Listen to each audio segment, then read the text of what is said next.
is your eyes running through the night. Only take some back. Always side to side, crowding through the night. Run, you can run, but you'll never hide. The walls are coming, you're running. The walls are coming, you're running. The walls are coming, you're running. The walls are coming. Good evening, everyone. Good evening. It is Sunday night, which can only mean it's the final word on the weekend's action, which, of course, it's a whole week's action, which has been a crazy, crazy eventful week, really, and a crazy couple of weeks. Wolves, that comeback draw against Arsenal, the fantastic win and late goals in both those games, of course, beating the Villa 2-0, late goals in the Premier League match against Liverpool, with Wolves coming out on top 2-1 under the lights, and then Wolves unfortunately dropping out, being eliminated from the FA Cup by the same team, Liverpool 2-1 on Friday night. My dad's little dream of going to an FA Cup final and singing Abide With Me Together goes on for another year, but he's 90 by the time the next one comes around, so maybe that works really good.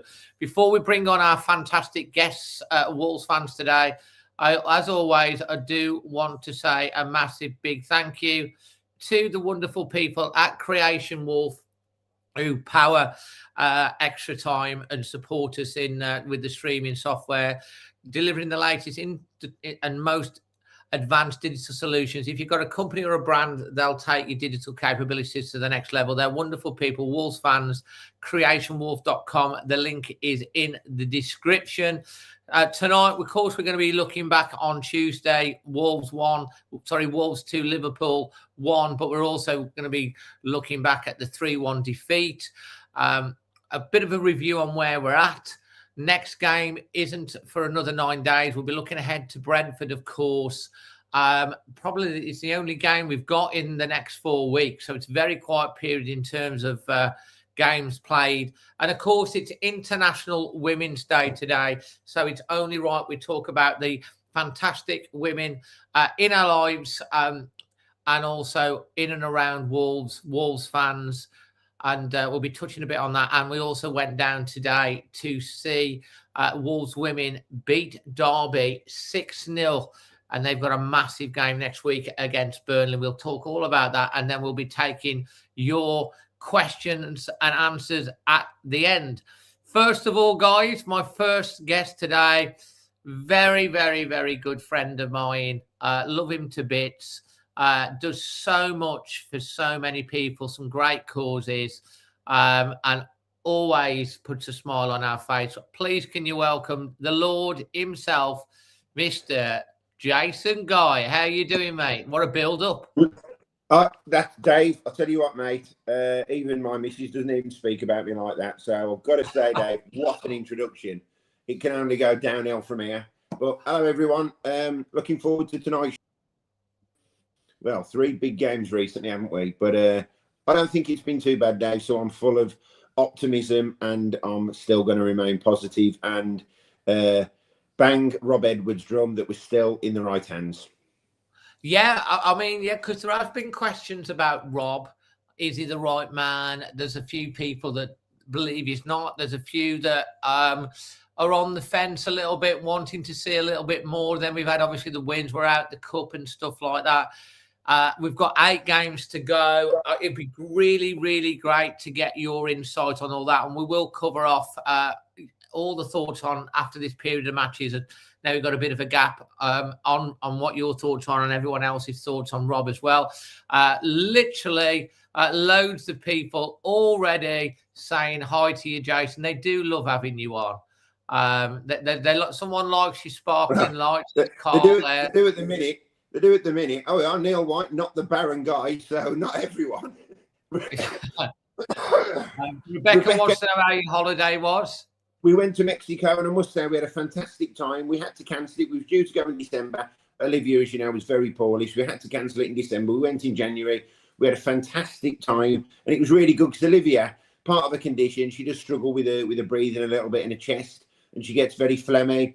And I've got to be honest, when she's in the sunshine, it always clears up. And so we had 10 days over there, and she lived her best life. So we had a fantastic time. Thank you very much.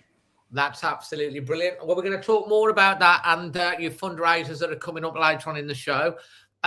Pleased to also welcome, it is International Women's Day. It is my favourite one that's coming on next. It is, of course, Emma, our producer, editor, wonderful human being, one of the kindest people I am biased, but there you go. Sorry, I'm giving you a bit of a build-up now and getting slushy. But also of Girls in Old Gold, and we're going to talk a little bit more about that as well. How are you, Emma? I'm good, thank you. Been a busy weekend. It's been an incredibly busy period for you, not juggling so many things, and of course working so hard on the launch of Girls in Old Gold, which has gone down phenomenally well. We'll talk a little bit more about that. Obviously, just back from a nice meal after the women's game today, 6-0. Yeah, 6-0.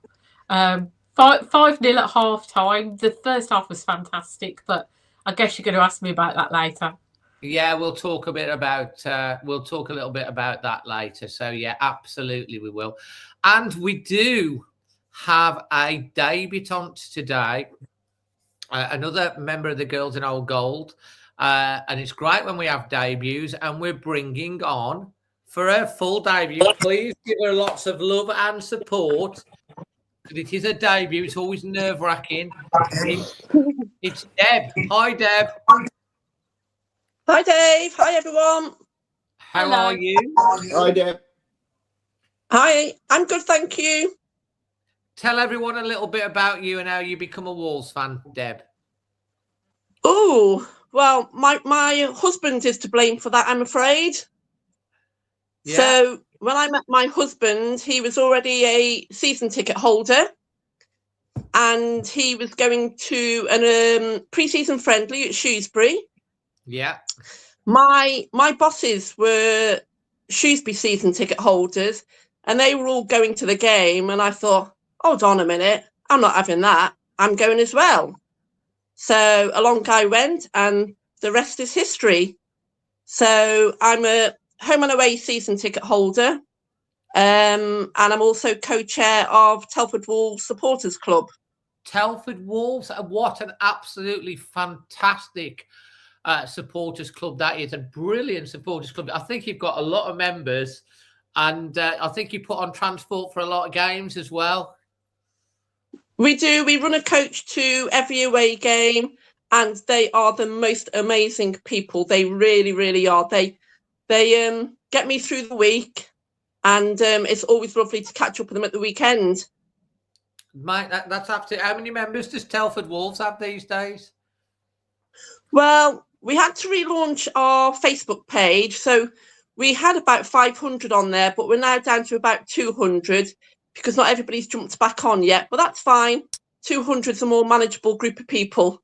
That's absolutely brilliant. Well, listen, rather than trying to herd about 500.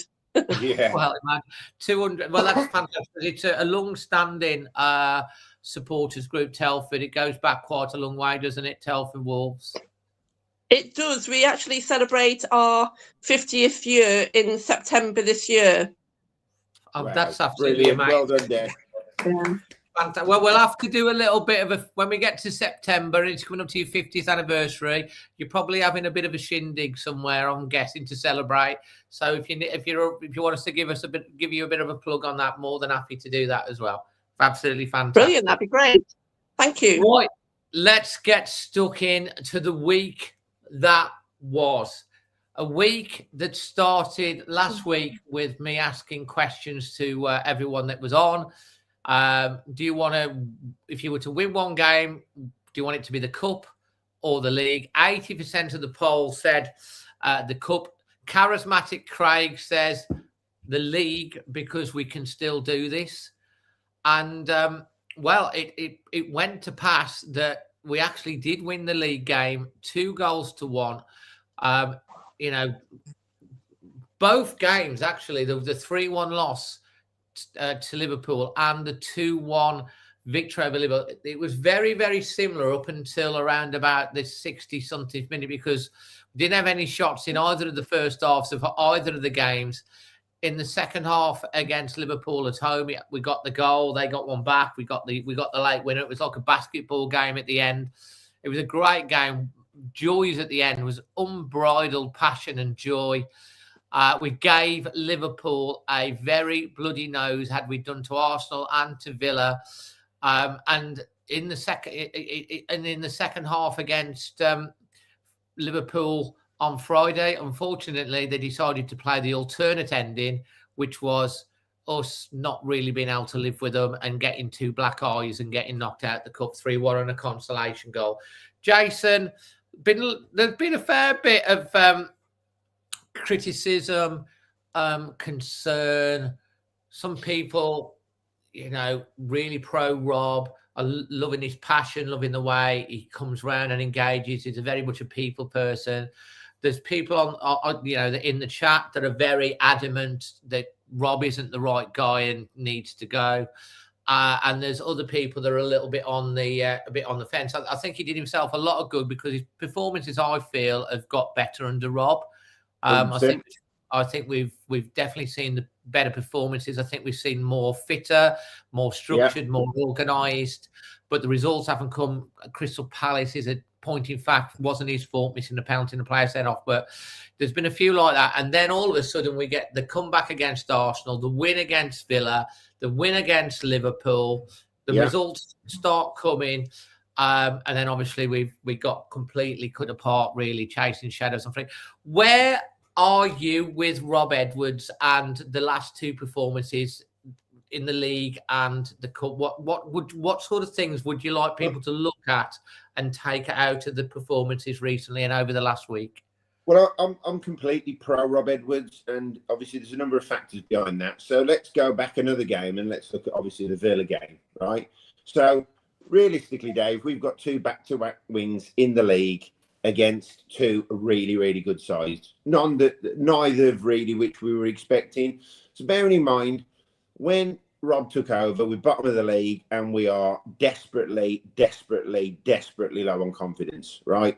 So he's had to come into a club which is a mess from top to bottom, right? And people, all of a sudden, the focus shifts from that sometimes, and it's definitely shifted from Fosun. And there's a lot of people who didn't want Rob Edwards from the start because he's not the big name they think we deserve. Well, let me tell you something. Realistically, we're bottom of the league. So there's not many people who want a relegation on the CV. There's not many people who are up for the fight. Now, bearing in mind, Rob Edwards is up for the fight because he's at a team riding high in the Championship, and he decides, you know what? He's taking a gamble, taking a risk for his career to join Wolves. And to be honest, you know what? Full credit to him. But like I said, it doesn't even matter if he'd have won his first 6-7 games to still be, he's not the man for the job, he's not the man for the job, right? That's what you're going to get, right? Now, he was never going to come in and turn it around quickly. And people say about this new manager bounce, I don't believe that's even a thing. Because if it was, as soon as there was a run of 2 or 3 bad results, let's get a new manager in. Let's get, it's a bit of a myth, right? And it also depends who you're playing, and it depends on what you're walking into. And he's walked into a club on a massively downward trajectory, confidence low, players playing nowhere near their potential. Now, are you telling me that, discount the cup game, which we'll come to in a minute, but the last 2 league games especially, back-to-back wins in the Premier League, you telling me these players aren't playing for him? You telling me these players aren't performing and getting better, and doing what we're expecting them to do? Because they certainly wasn't playing this way under Pereira. And if people think sticking with Pereira was the answer, then we'd be in a far worse situation than we are now. So Rob Edwards, the answer certainly as well isn't sacking a manager now. And he's definitely got to be obviously given an opportunity next season. I've even seen people saying, oh, if we're not in the top 3 in the first 4 games, get rid of him. Well, that's not the answer neither. It was never going to be a quick fix. Bottom of the league, absolutely confident shot. And then you ask these same people who didn't want Rob Edwards, he wasn't the fashionable manager everyone was expecting and hoping and wishing for. Bearing in mind, he's a very good Championship manager. I don't care what people say. He has come into this and he's been under pressure from day one. But then you ask these same people, which manager would they have had? And some of the responses you get on X especially, they go, oh, well, I'm sure there's a foreign manager we've never heard of who's going to come and do a great job. Yeah, we dropped very lucky we knew now. Brilliant. But then you look at the other managers that none of us have particularly heard of, Lage, Pereira, you go as far as Solbakken, right? These people aren't setting the world on fire, right? Nuno was a one-off. They're back Nuno. It was in the early days of Fosun when there was on an upward trajectory. Another shit one is Zenga, by the way, and another crap one. So Nuno was back properly. Bear in mind, Rob Edwards was coming. Rob Edwards was being judged when he hadn't even had a window. He hadn't even made a signing. He comes into the club. He's shit. He's not the man for the job. And there's still people doing it now. We've won back. So we had 2 wins. And I looked at some of the profiles of the people that constantly berate Edwards. And he wins twice. And all I can say is, oh, yeah, he's done all right. Yeah, it was decent. He was lucky with his subs. They just can't. They're doing it through gritty teeth. They can't give Rob Edwards any credit. And it's absolutely ridiculous. Because, you know what? Credit where credit's due. 2 back-to-back wins in the league. And if you ask me, would I rather win matches in the league or would I rather go further in the FA Cup? I think the league is always, always, always priority. Now, that's my opinion, Dave. I know yours might be slightly different, especially this stage of the season where we're at. You know, we're going into now the last 8 games with a glimmer of hope. And that hope is going to be the hope that's going to kill us. But we're going into these last games with an absolute glimmer of hope. We lose against Villa and Liverpool, we're dead and buried. Yeah? And, you know, then the Liverpool match in the FA Cup, I suppose, does seem more important. But you know what? I think you can see that Rob Edwards, he's not giving up on this. He's not giving up on these last 8 games. We're going into these 8 games with confidence on an upward trajectory. The teams around us, like Tottenham Hotspur and West Ham and Burnley, is another good example, are literally on a downward trajectory. So this is why it's so important that we pick up results in the league. Do I think we're going to stop up realistically? And with my head, no, I don't. In my heart, I'm thinking, could we? And there's a lot of people thinking that because we're not giving up.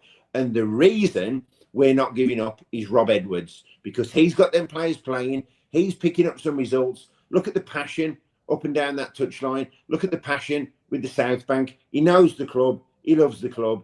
And I will always bang that man's drum. After some of the matches, after we win, I always drop him a little text because I know how important it is to him. And every time, I don't expect a response. I just say something positive. I don't ask him a question so he has to respond. I just send him a message just to say, do you know what? Proud of you tonight. Well done. Whatever. Just something positive. He always, always, always comes back to me. He doesn't need to. I don't do it for that reaction. I do it from a fan's perspective to let him know that we care, you know, and most of us do. But for those that aren't in the Edwards camp, what are you realistically expecting? And also, who was you expecting? All these Edwards doubters that, you know, I haven't been reading the comments, but I can look at them now. All these, I mean, Lopetegui to Edwards, how the club has fallen, Neil White. You know, I can answer that. Lopetegui to Edwards, that is not on Rob Edwards. That is on flipping Fosun, right? And what job did Lopetegui do? He kept us up that season, as did what's his name, Pereira, because every season we've gone in ill prepared, and every season we've walked straight into a relegation battle, right? So why wasn't it Lopetegui's fault that we was at the bottom of the league? You know, why is it Rob Edwards' fault that we're at the bottom of the league? I keep maintaining this. Rob Edwards has walked into this club desperately low on confidence, players not playing nowhere near their capability, and here we are. And you know what? He's getting a tune out of these players. So he's the manager this season. He's going to be the manager for the rest of the season. So we need to get behind him and stop thinking that Pep Guardiola is going to take over this club. Because guess what, ladies and gentlemen? He isn't. And we might. Do you know what? Be careful what you wish for, because we might get an unknown foreign manager in who is dog shit. So, listen, I'll tell you what, I'm fully behind Edwards and I think he's doing a very good job. I'm going to come to Deb in a second, then I'll go to Emma on this as we're talking. That was very passionate. What do you say to Neil White when he says Rob took Luton down 2 divisions and he's going to do the same. Right. I can answer that easily. I'll ask Neil a question. Neil, would you want Pep to be manager of Wolves? Because Pep wins the league most seasons because he has the highest budget in the league. Why did Rob Edwards take Luton down? Because Luton Town had the lowest budget in the league by far. And guess what? You know the teams at the top of the league, Neil, the teams in the top 6, you have a look at their budgets and have a look how much they spend, right? And then you look at the teams at the bottom and you look at the budget and how much they spend. And we've brought in Adam Armstrong from the Championship, who I think is a good player and Championship ready. And we've brought in Angel Gomez on a loan. So this is why. So Neil, you can say what you want. That I'm his mate. I'm not his mate. I know Rob Edwards. I'm not his mate. I don't go for a beer with him. You can say it's a biased opinion. You can say anything you want. I'm giving you a realistic opinion, Neil, because you think some of the manager going on about Luton Town. Get over it, mate. He's with us now. He's not with Luton Town. And he had a shit budget at Luton Town, so that's why they went down. Luton Town in the Premier League. The fact he even got Luton Town to the Premier League. Why don't people focus on that? What did they want him to do? Oh, Rob Edwards got Luton Town up via the playoffs. Yeah. So what do they want? What does Neil want to do? What does Neil want? Like Luton to finish in the top 6? Neil, you are absolutely deluded, mate. And you know what? If you can back up your facts, come on here and argue it with me. But no, you won't, will you? Well, there is, Neil, if you do want to join and come on and talk to Jason. He won't. Well, every week. Well, he won't. You've just asked him, Jay. So I'm just saying there is a link in the description. So Neil, if you do want to come on and put your opinion over on the screen, we do welcome you, because we welcome anyone onto the show of any opinion. Always welcome, as long as you don't swear and go off, too bad. Go off bad, like effing and blinding. Then that's fine. Neil, we'd love you to come on, and then you can, like you say, come on for 5 minutes and put your opinion across, because I'm sure everyone would really like to hear your opinion as well. Some of these questions, David. People, he didn't have a clue how to turn it around at Luton. He was bringing in players like Ross Barkley, right? He was getting them to the club. I don't want to forget about what he did at Luton Town, but I'm prepared to answer it. But you've got to look at the budget he was on. What were people expecting to do? Every season in the Premier League, guys, this is going to be an ultimate surprise to you, but every season in the Premier League, 3 teams go down. Right? I don't know if you know that. 3 teams always go down, and it will be the same. Yeah, and guess what? It's normally 9 times out of 10, 95% of the time, it's 3 teams with the lowest budgets. That's how it works. If they'd give Rob Edwards 400 million to spend at Luton Town, they would still be in the Premier League now, and the likelihood is he would still be the manager. So, you know what? You can't get magicians in. For all those saying Nuno's brilliant, get Nuno back, Nuno's brilliant. Nuno's at the bottom with West Ham fighting a relegation battle, right? What's it down to, once again? Is he a bad manager? I don't think he's a bad manager. He's a bad board above him, most definitely. Has Rob Edwards got a bad board above him at Wolves? Is the club being run badly? Most definitely.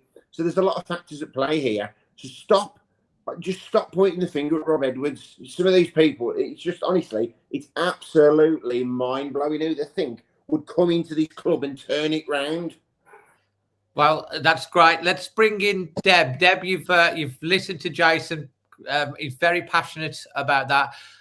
Looking back at the last few weeks on Rob Edwards' range, because we're on the Rob Edwards subject. You go home and away. You've been supporting Wolves for a very, very long time. You've seen us all the way down to the bottom, probably, and all the way back up and bouncing around. Mm-hmm. And our longest period in the top flight for a very, very long time. Rob Edwards has come in. Where are you at with all of that?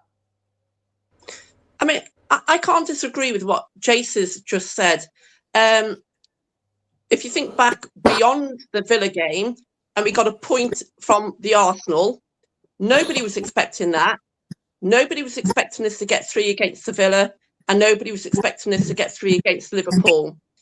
So that momentum has got to be a positive. Yeah, we rolled over on Friday night in the cup game, but we've still got that momentum. We're still mathematically able to stay safe. Realistically, is it going to happen?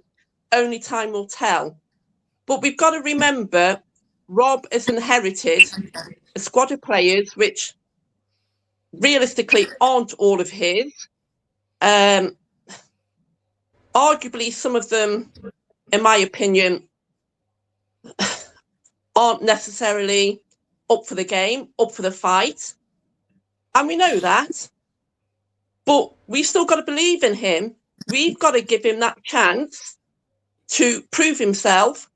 Now, whether that be next season in the Premier League or down in the Championship, I think in the Championship, he's the right man for the job, without a shadow of doubt. I think it's a really big summer for him. We've got to make sure we recruit the players that are up for that battle, because the Championship is such a physical division and it's going to take some getting back out of. But we've got to think about the here and now. We are still a Premier League team fighting for survival. So, Well said. yeah, I think we've got to get behind him. And when you're at an away game, you really sense that the fans really do get behind him. Yeah, we don't agree with his team selection all the time. We don't agree with his substitutions. And we all think we can manage the team better. But he's doing the best he can with the tools that he's currently got. Well said. Emma, you've listened to Jason and Deb. Someone, I don't know who it was, someone made a comment towards you on the chat about Rob Edwards. I don't know if you saw it. I can't remember what it was said now. I don't think you said Rob Edwards was not the right man for the job last week. Yep. Or 2 weeks ago. 2 weeks ago. No, that's not what I said. That's not what I said. I'm probably a little bit more on the fence than Deb and Jason. I think, I mean, last time I spoke, I was worried that we would be going towards the end of the season with no wins, no nothing. And I felt... Yeah, that's before Arsenal. That was the last time. Yeah, the last time I was on was before Arsenal, before Villa, before Liverpool. And I said, if he's not picking up any sort of wins, any draws, anything, then at the end of the season, questions should be asked about whether he is the right man for the job. And I still think that at the end of the season, just pure diligence, Wolves' hierarchy should be questioning and assessing his performance and saying, has he done a good enough job to warrant continuing in the position? I think if we continue on this way, yes, definitely, he will pass those questions with flying colours. But, I mean, things have picked up. I think the lads seem to be behind him. I think he's been dealt a poor hand. And he's got a weaker squad now than the one he got when he first came in, because the January window, you know, he didn't great point, by the way. Anyway. Great. And I think that's got to be taken into account. But I'm of the opinion that no, he doesn't just walk into next season regardless and carry on in the Championship. I think it has to be assessed. But, you know, I think the way things are going, that he might well be in the position that he's earned the right to take us forward next year. But that depends. But as I say, last time I spoke, and I was like, we've got hardly any points from the games. If we continue on that trajectory and we don't pick up anything between now and the end of the season, then questions had to be asked. So I'm just hoping the momentum has turned, the work that he's doing with the lads to just get them back on track, get them motivated, get them, I think belief is a key. They seem to like him.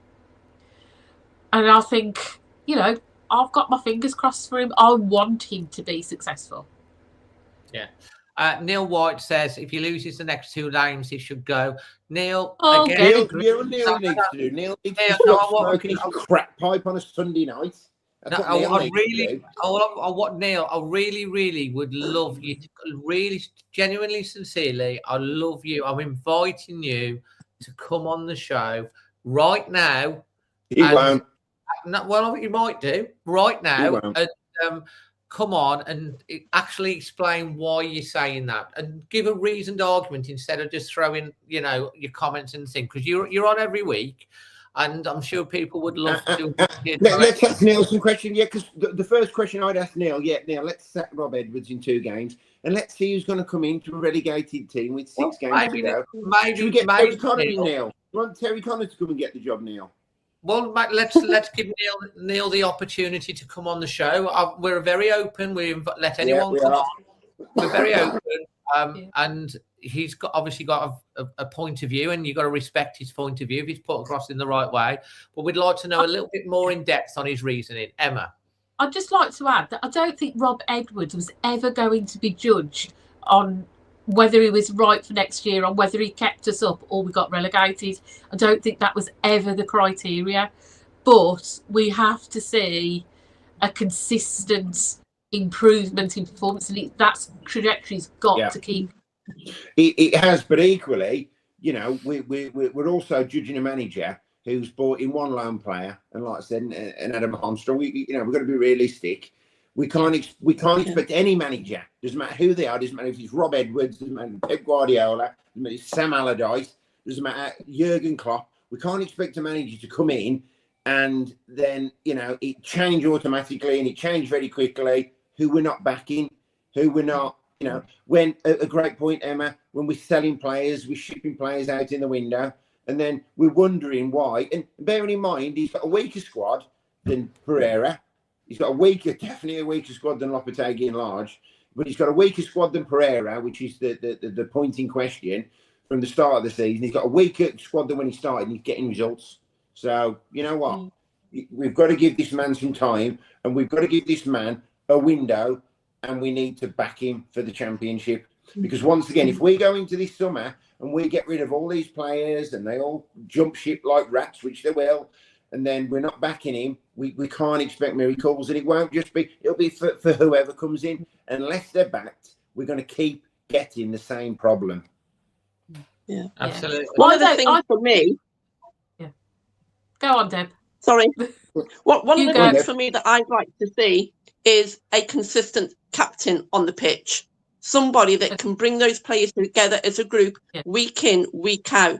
Because I don't think we found one yet this season. They're swapping and changing all the time. And when you think back to several seasons ago when we had Cody, he was that voice on the pitch that was orchestrating all those players week in, week out. And they looked up to him. And you could hear him I sit in the top tier of the stand colours, and you could hear him orchestrating those players. We haven't got that person, and they desperately are shouting out for somebody to do that. It'd be interesting, actually, if anyone knows the statistic on how many captains that we've had in this season, because there definitely doesn't look like many leaders on the pitch. And this is when you need the leaders on the pitch. When your backs are to the wall, absolutely. This is when you need your leaders to come out and stand up. You know what? That's the other thing. We can all sit down and blame the manager. Yes, he's the focal point. I get it. Some of these players, right? Let's question some of the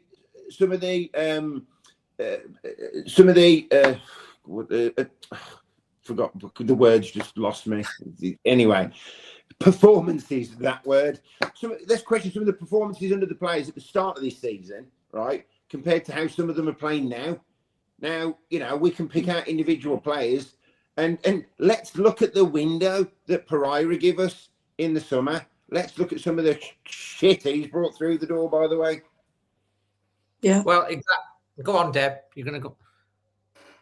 Well, I actually think that some of them were bought in. I don't know what they were told, but almost like, go to Wolves, we're going to put in the door. Next season, you'll be playing for a bigger club. And I'm sure that's the only reason why they've come. They've not come to fight for Wolverhampton Wanderers and the badge that's on the front of that shirt. They've come as a stepping stone. And I get that. Of course, they want to progress. But this is not the right time for doing that. We need people that are going to battle week in, week out. But it's almost like they haven't got a connection to Wolverhampton. They haven't got a connection to the club and they haven't got a connection to the fans. And I'm sorry, but that is what we need right now. People that are wearing that shirt with pride and are going to fight. Deb, can I ask you just before I go to Emma, do you think that there's been a definite, I mean, can you say there's been a definite change in that, in terms that you can see that they went to Grimsby in that FA Cup on the mud. You've seen Sunderland get turned over by Port Vale today, not a great ground, and they ground out a win. The fight to come back when their heads were down against Arsenal, and the minimum expectation that you expect from any Wolves player or any team that goes out there is that they give 150% in terms of effort, fight, and passion for the badge and the shirt. And I think this is something that Grayson was referring to.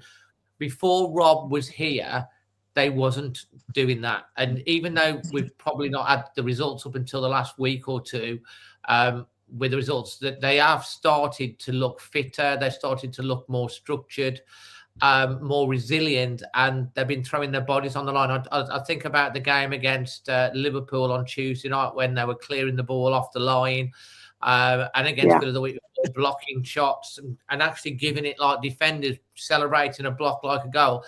Would you say that it's fair to say the last month or so they've started to show that fight and passion, and what do you put that down to? They've absolutely shown some fight, and like I said before, that the momentum is what we need to build on now. Interestingly, has it coincided with Rui Silva coming in and helping Rob Edwards?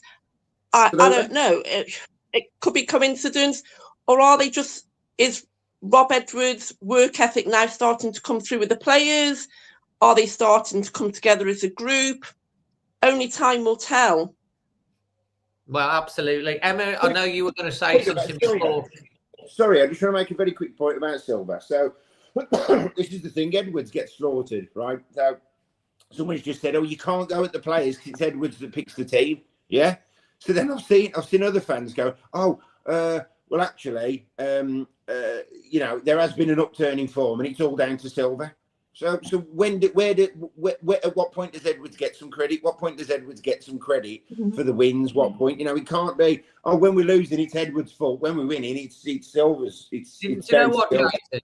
When Rob came in, obviously, he left Middlesbrough to come to Wolves. He could have sat there and got Middlesbrough promoted, and everyone's saying, like, why didn't we go for this manager? He left because it's not because he didn't want to work for Middlesbrough. He left because coming to Wolves was always the job he wanted, and this opportunity might never come before. Also, he was travelling up to the northeast. His family, his young kids are in Telford. Yeah, he'd probably be paid a bit more money, but he wanted to manage this football club. We were short of any serious manager at that point that wanted to take on this chalice under the leadership of Jeff Shee at the time. And he came in and he took all that crap and from the Middlesbrough fans and Judas and stuff to come to Wolves. And all the, obviously, it's Rob Edwards, is he a new Gary O'Neill? And he's taken that on the chin. And a good leader puts strong people around him. And for him to bring in Rui Silva, to help him is a sign of good leadership, because you bring in and he had nobody when he first came over, and he's had to build a team for the first 3 or 4 weeks as well. Look, I can understand people having their reservations and not being sure because, but you're right. He inherited an absolute mess. They've cleared some of that mess out in the January transfer window. They brought in Angel Gomez, who the jury's out on him. I think he's a very talented player. He's a little bit lightweight. He's come back into the Premier League. I think hopefully he'll be very good if we keep him in the Championship. And Adam Armstrong, I love him. I think he's a very clever player. Yeah. He's making runs. Some of the times the runs are not being picked out. He does things very simply. He's not got his first goal yet, but he takes it down, and you need people, strikers, to lead from the front in pressing, and Adam Armstrong does a really good job in that. So look, the jury, obviously, people will make their own minds up. We've got 8 games to go of the season. You know, if we were to beat Brentford and results go our way in the next game, then all of a sudden, who knows what could happen? It's still going to be like a 1% chance. But, you know, you've got to take one game at a time. Let's just hear what New York Dave has to say about the FA Cup results, and then we'll crack on. This is Dave, a video contribution that he sent in. Hey Dave, David New York Wolves. Well, that's the FA Cup dream over for another year. You know, these are still the last 2 times we won it. And yeah, I know I should burn that semi-final ticket there. But just reflecting on the last 3 days, I think given where we're at as a club, as a team, as a squad, beating a team like Liverpool with their quality twice in 3 nights, was probably a little too much to hope for. So win 1, loss 1 is not embarrassing in the slightest. And let's not kid around. We deserve the win on Tuesday. We outplayed them and we deserve that win. I think tonight we were defensive in the first half. We didn't do enough to take the game to them. We did have a couple of moments where we broke and had the ball in their half, but it felt like we were defending, clear the ball, they get it and come back at us. And honestly, that's only going to end one way with a team like Liverpool. And then second half, I think we got a little sloppy. We stood off them a little bit. They showed their quality and, they got the first goal and then a quick second and then a third late on. But, the flip side of that is Hwang came back from injury and scored. I know there's a lot of hate out there for Hwang. You got to say that having one of your forwards come back from injury and score on his game back, that's never a bad thing. So let's hope that kicks him into some better performances than we've seen previously. So take the positives from it. The flip side of that, I think Tolu was I was a little disappointed in him tonight. Tuesday when he came on, he held the ball up and laid it off at Rodrigo for the first goal. That's exactly what you want from your number 9, right? And I felt like he didn't do enough of that tonight. I think he got muscled off the ball a little too much. Chachua has been playing really well. I think he set up both goals against Villa, if I remember correctly. But tonight, he didn't get those crosses in. In fact, I think the first goal came from, he had the ball on the right-hand side with plenty of space and time to kind of compose himself, and he crossed the ball into the defender's back, who then turned around, they broke, and I think that was the first goal. So, a couple of disappointing performances, but, as Mick McCarthy said, we're not going to turn into a brilliant team overnight. It's going to take time. So let's just remember, we beat the defending champions on Tuesday, deservedly so. We beat Villa, who are in the Champions League places, a week ago, and we drew with Arsenal a couple of weeks ago. So let's try and take that momentum into our next few games. We have to play the 5 teams immediately above us.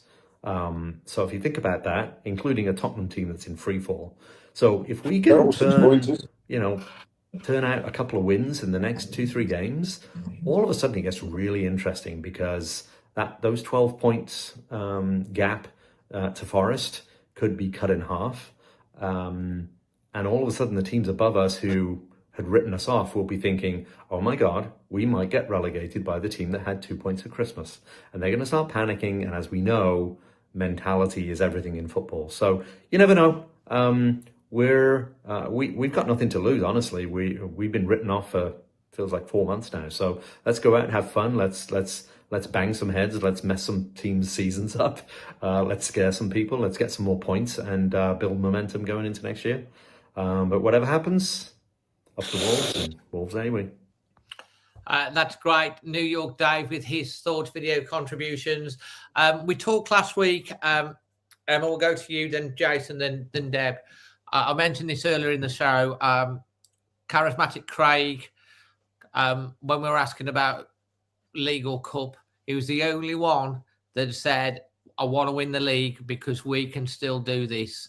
A week on, we've won. We've taken 7 points out of Arsenal, Villa, Liverpool reigning champions, Arsenal champions elect, Villa going for Champions League, taken 7 points out of 9 in the league.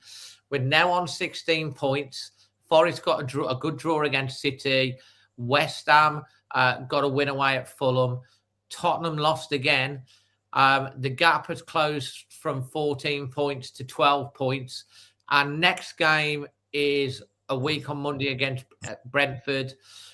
We haven't won away all season, but there is momentum in the league. We've played some really difficult sides. Emma, could the miracle of all miracles, the greatest story in Premier League history, the greatest of great escapes, could it happen?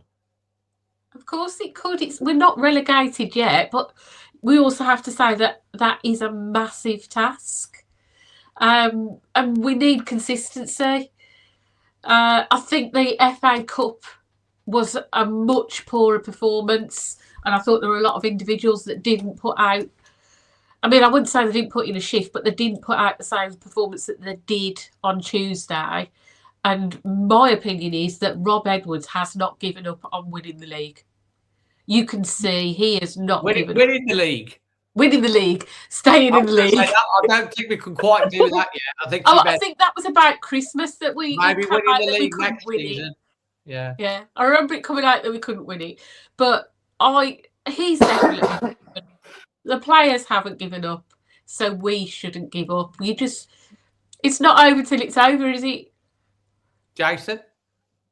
Well, it's interesting because one of the points that Nathan Sheeds made about not bringing out the new season ticket prices is because obviously, we're not going to know what division we're in, and he doesn't want to put prices out which might, is almost condemning us to the Championship already. So that's why he's actually said he's holding back on the prices, or that's one of the reasons. But listen, Dave, like I've said, in my head, I've said for a long time we're down, and like I maintain, it's the hope that's going to kill us.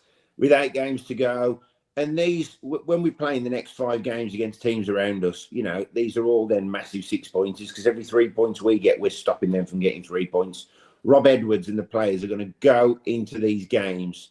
If these games don't fire these players up, well, they don't deserve to wear any football shirt, let alone the ones of our club.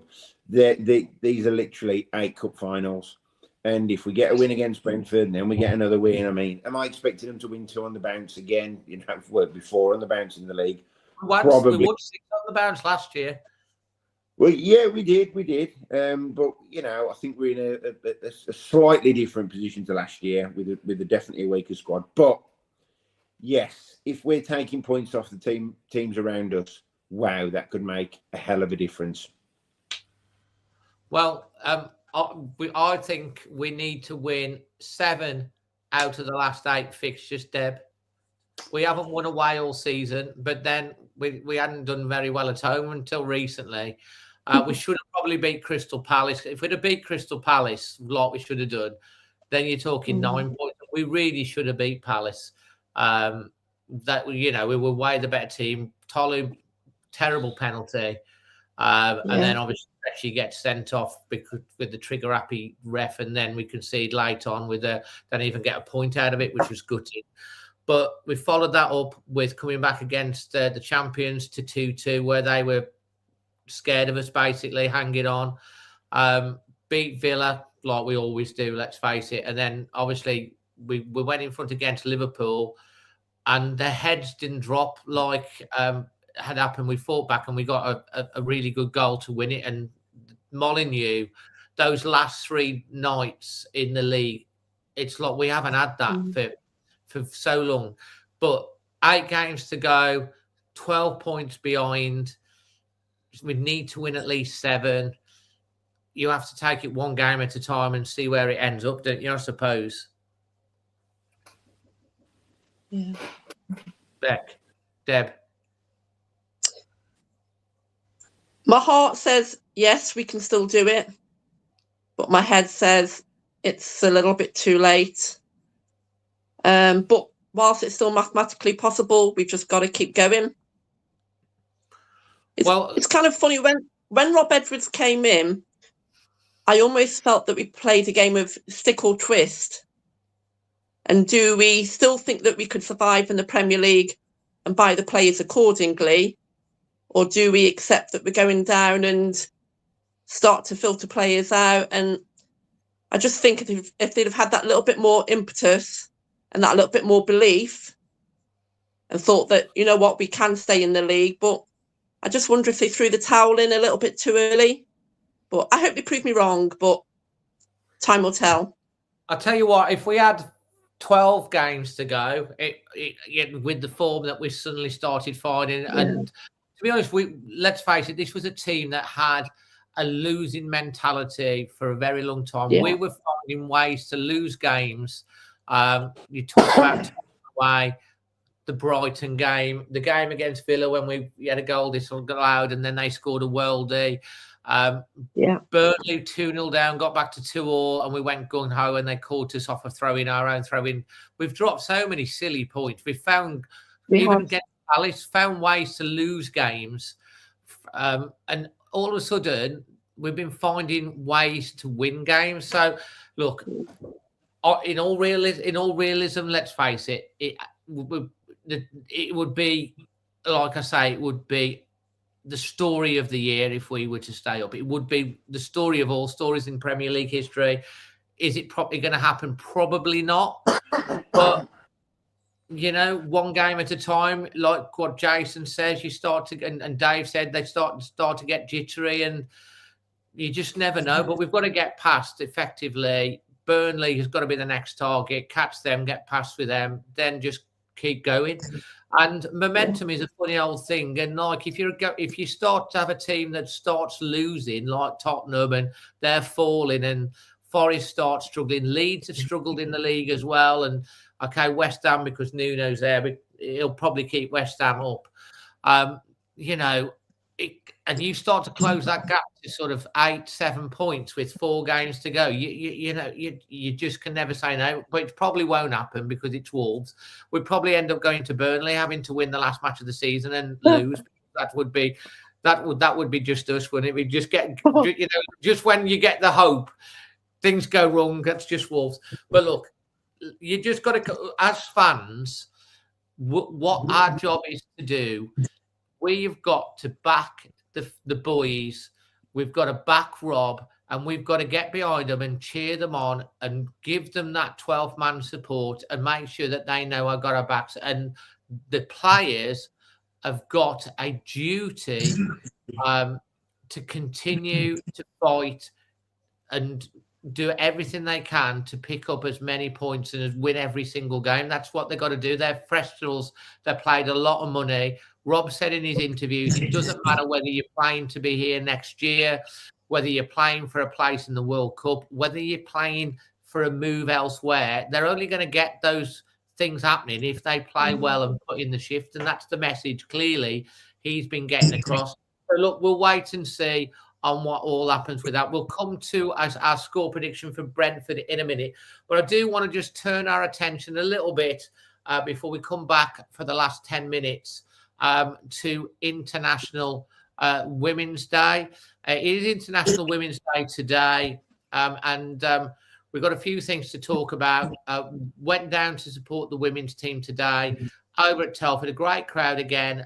They were playing Derby, who were basically, we were 5-0 up at half-time, goals galore, won 6-0 in the end.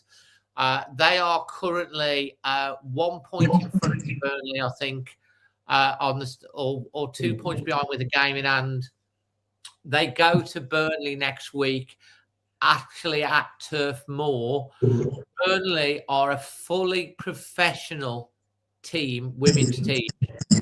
Wolves are, not professional. There's a couple of part-time contracts in there, and if they avoid defeat to Burnley next week or even beat them, they're in pole position to win the title and get into the WSL2 and go up, which would be an incredible story. And you could have both the girls and the boys playing in the second tier. Emma, it was great today, wasn't it, down at Telford?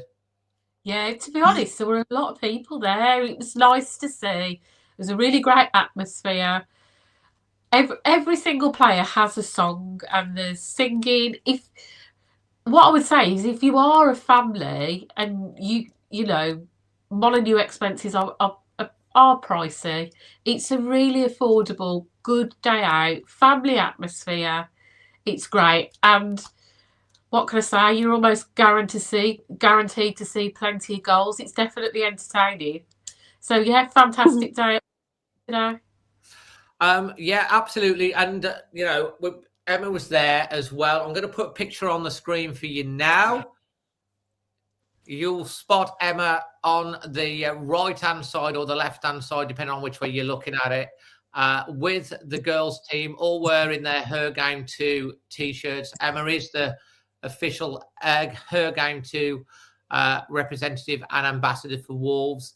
And as you can see, they're all holding the Girls in Old Gold flag, girlsinoldgold.co.uk. That has officially launched this weekend.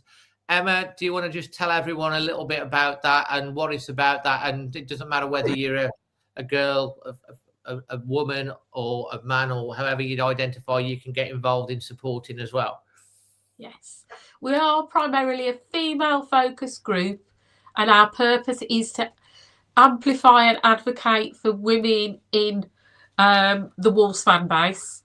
So it doesn't matter whether you support the men's team, the women's team, whoever, you're welcome to join us.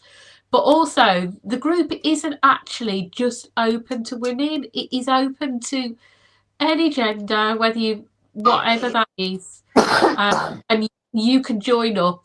All that we ask is that you are pro-women and you're happy to support and, you know, fly the flag for women in football. So, absolutely. And we need all the support we can get. Absolutely. And just to let you know, the website has been launched today and there's been loads of stuff going on. So this is the girlsinoldgold.co.uk website. You can go on there. It tells you what it's all about. The images on there, about, learn, report. And then you've got, they are actually officially affiliated by the Football Supporters Association. So they're actually, you've filled in the forms and you're part of the FSA, part of the Her Games too.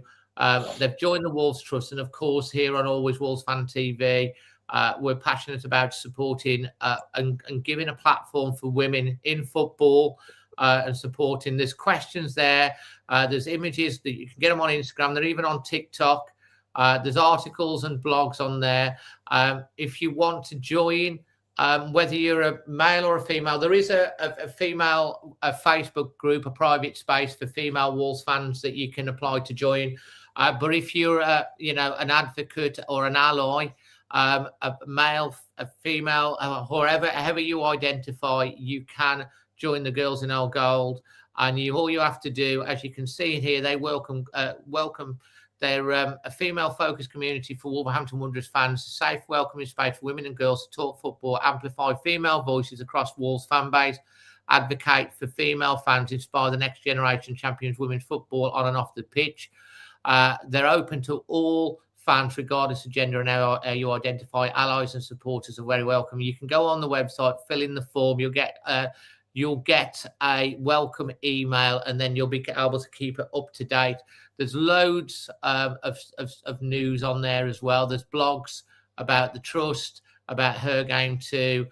They even put a statement out last week about the Standing with Tolo, about the racism. There's an article about the FSA. There's going to be loads more coming on that. They are on X. They are on Instagram. So there's the Facebook group, and they're on TikTok as well. So listen, get involved with that.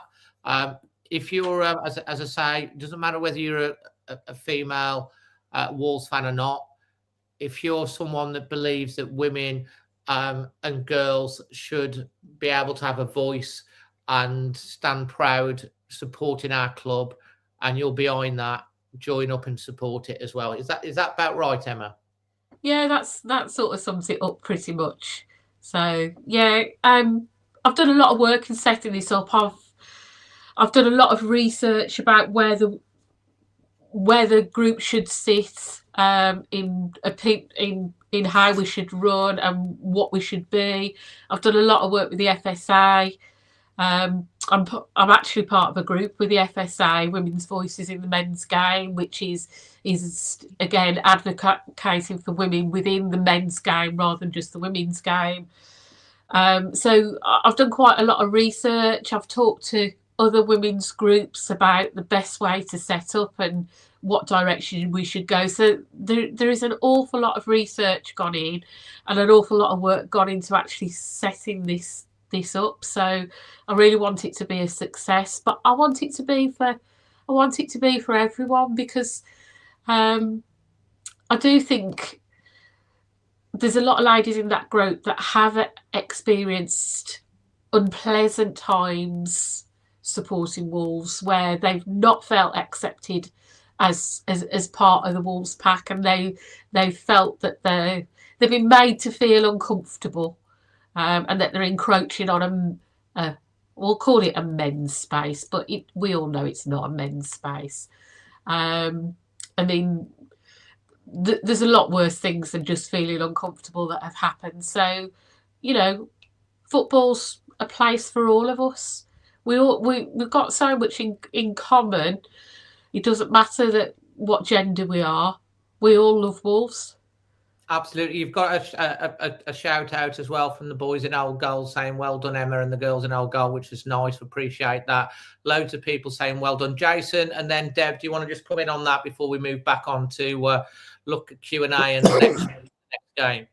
Well, the first thing I did today was sign Olivia up. So my daughter, I think she's now the youngest member of the girls in Old Goal. So I signed Olivia up because it's just so important, you know, I think. And especially, obviously, my firstborn being a daughter, you know, of course, I understand how important having, obviously, women in the game. And it's a game for everyone. And congratulations to Wolves women as well, because they have been one shining beacon of light for our football club throughout this dark, horrible, depressing season. There's been a beacon of light there, still going and still winning and still putting pride into it. And and Dan McNamara has done an unbelievable job. Yeah, incredible, especially from where they were last year as well, the girls. So another great story, and obviously fits in lovely with Emma's hard work as well. And I say most of obviously this is about supporting the men's team. A lot of the members of that group, from what Emma tells me, go like Deb, home and away to supporting the men's team. And obviously when they get a chance, they go and support the girls team. And I think there's a few that obviously there's a couple of 2 or 3 on there that, you know, passionately go to every Wolves women game. Deb, just want your thoughts on that before we move on the launch of Girls in Old Goal today. Yeah, I mean, it's great to think that we have got a voice now.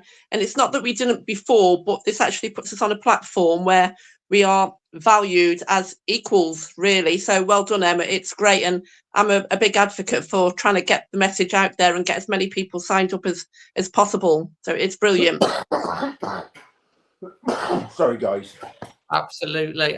Deb, I really appreciate that. So girlsinoldgold.co.uk or Girls in Old Gold across all socials. Go check it out. Give them a follow. Give them your support. Drop the likes on there.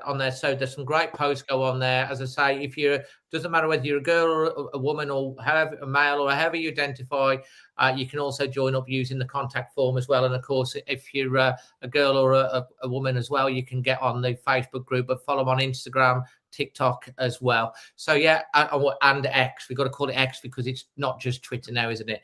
Let's look forward now, guys, to Brentford away. Deb, your score prediction, and guys, leave your Q&A in the comments for Deb, Jason and Emma as well. Any Q&A that you want to 3-1 to the Wolves. 3-1 to the Wolves. Loving it, Deb. Loving your positivity. Why not? Fantastic. Emma? I think it's going to be tight. I can see it being 1 goal either way, so I'm going to go 1 goal in our favour. 1 goal in our favour. You don't care whether it's 1-0, 2-1, 3-2. I don't care if it comes off someone's backside. I just 1-0 to the Wanderers. Absolutely. Jason, score prediction. Yeah, I think we're going to look. I just want us to win every game now, obviously. And so Brentford are going to be a tough game. Keith Andrews, once again, listen, we talk about managers. Keith Andrews, the most unfashionable manager in the league. He was the set piece coach. Yeah. Set piece coach. Look at the job he's done at Brentford. Incredible job. Let me tell you something. If he'd have took the Wolves job and coming from Brentford as the set piece coach, there would have been anarchy. He played for West Brom. He played for West Brom. He was the set piece coach at Brentford. What does he know? There would have been absolute anarchy. But listen, forget that. I'm going to go for Wolves 1-0. I'm loving it. I'm loving it. So, guys, just before I'm going to talk to Jason a little bit about a different subject in a second now. So, this is your chance for the last 5 minutes of the show. If you do have a question, it could be Deb's favourite ever game following Wolves. It could be Jason's favourite Wolves top. It could be Emma's best goal she's ever seen, or it could just be what's your favourite pizza topping. It doesn't really matter. If you've got a question to ask, now's the time to ask it. Jason, before we go on to that, let's just talk about you as a wonderful human being, you know, who's done so much to raise over £500,000 for various charities, and your next events that you've got coming up. So, believe it or not, I'm doing a half marathon a week on Sunday. My svelte 19-stone figure is going to be dragged around Liverpool in the half marathon. But the caveat to it is Michael Branch, the former Wolves player, signed for Wolves in 2000. He is also doing the Liverpool half marathon. Michael Branch has got a great story. I'm actually hosting a dinner with him at the Mount this Thursday coming, which I know you three are all going to be at. And looking forward to it. This is the event program for it. Big for everyone to see. There you go. So Michael Branch, for those that you don't know much about Michael's story, Michael was a real protege. He made his debut for Everton when he was just 18 years of age, burst onto the Premier League scene. Young, quick player with the world at his feet. He initially come to Wolves on loan, joined Wolves permanently, and after Wolves, really, his career spiraled pretty much to the point where the story is in 2012 he went to prison because he got caught handling £160,000 worth of Class A drugs in the boot of his vehicle. Now, it's easy to judge and easy to, you shouldn't have got involved. Look, he was a Premier League player. His career unravelled quickly. He, must have got with the wrong. I've interviewed him on the Wolf Whistle podcast. Listen, it's a real decadence. These players, they're playing in front of 20, 30, 40,000 people. Next thing you know, you're playing in a non-league in front of a man and his dog, and it must be difficult for these people. And then they get themselves surrounded in the wrong crowds. They're very impressionable. They've only known football. They still need and want to make money. They're working men, and all of a sudden they make a really bad decision, and he got sent down for 7 years. So he's got a very interesting story. I called the podcast Premier League to Prison, and we're interviewing him Thursday. He's a really honest lad. He'll tell it exactly as it is. And really great story. It's going to be really great. Yeah. And Jason, your nights are all good. How many spots are left for this now? Because there isn't many, is there? Yeah, I think we've got about 5 spaces left. Fortunately, they always sell out. They always do well. I've always, had a good following, and that's obviously not down to me. It's down to the fact that people keep giving, and that's why I always say we're now at just under £550,000 for the charities, and that's because the people that generously keep giving. Yes, I know I'm the figurehead, and I'm the one with the big gob, and I'm the one beating the drum, but it's the people that keep supporting the events, keep turning up, keep putting their hands in the pockets. They're the real heroes making the difference. And if someone wants to get, how much is it to go, and how can they get the last 5 spaces, Jason? I'll unblock you on Twitter, and it's at Wolves Premier. I'm joking. At Wolves Premier on Twitter. If you just DM me, get into my DMs. And then it's 35 quid, 2-course meal included. It's this Thursday, like I said, a handful of places.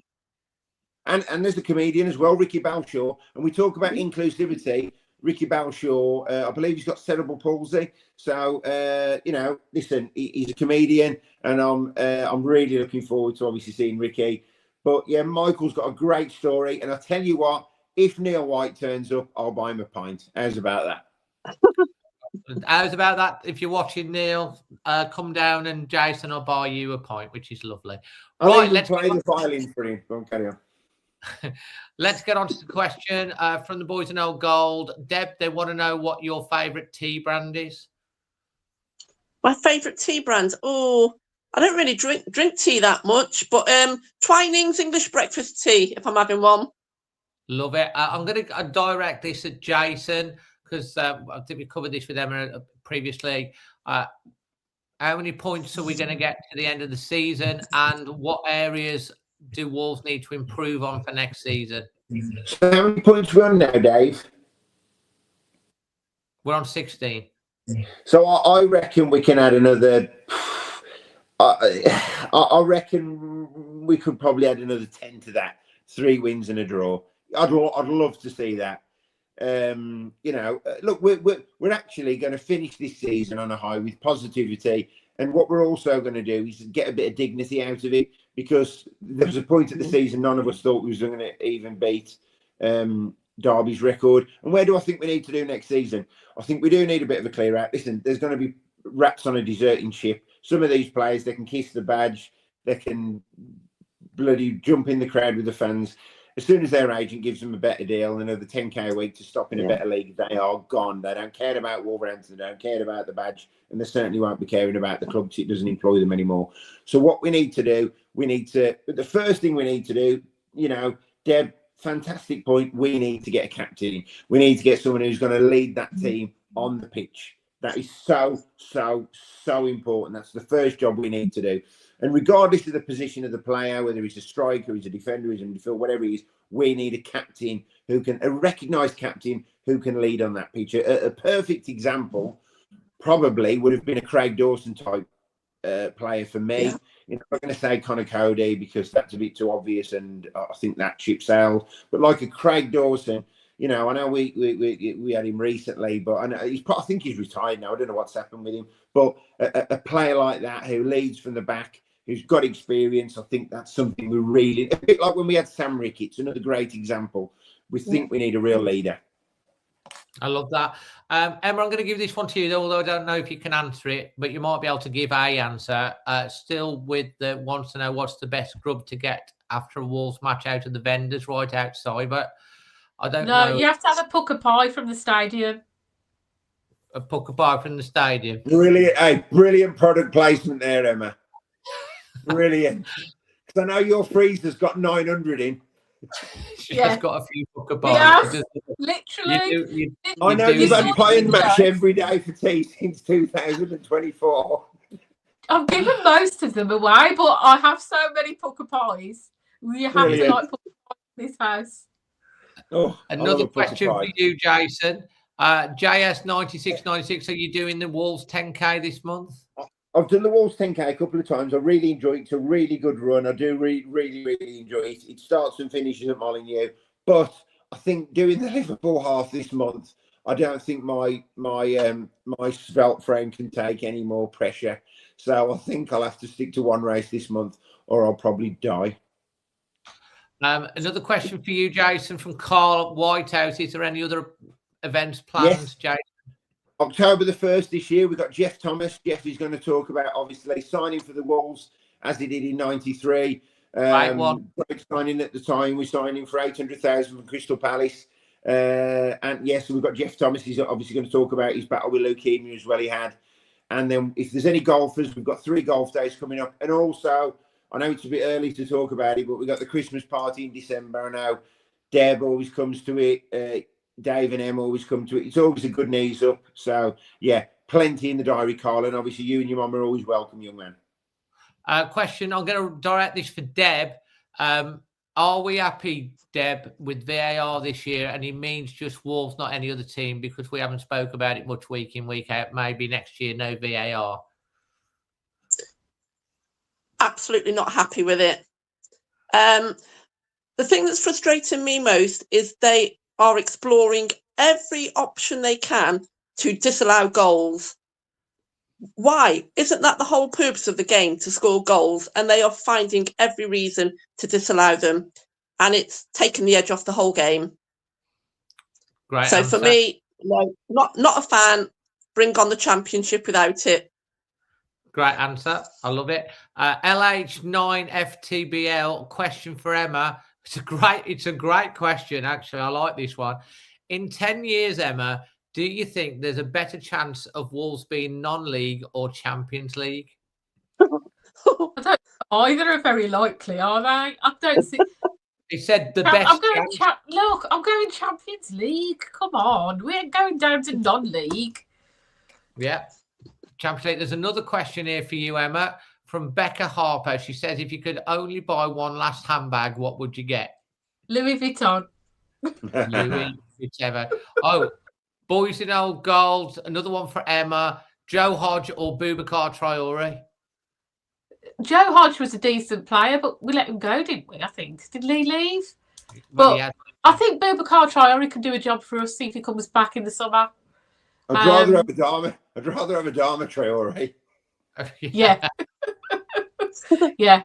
But I can see Boubacar Traore coming back into the squad for next season. Jason, realistically, do you think there will be a war chest for next season? I think there's got to be.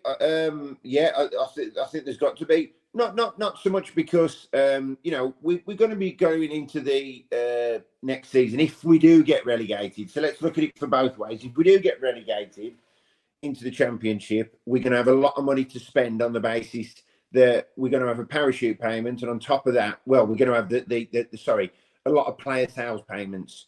So we need to get business done early, whichever division we're in. But what I will say is that I think this is the thing. If they're going to the Championship, they've got to back in because they've got to get back into the Premier League. They've got to.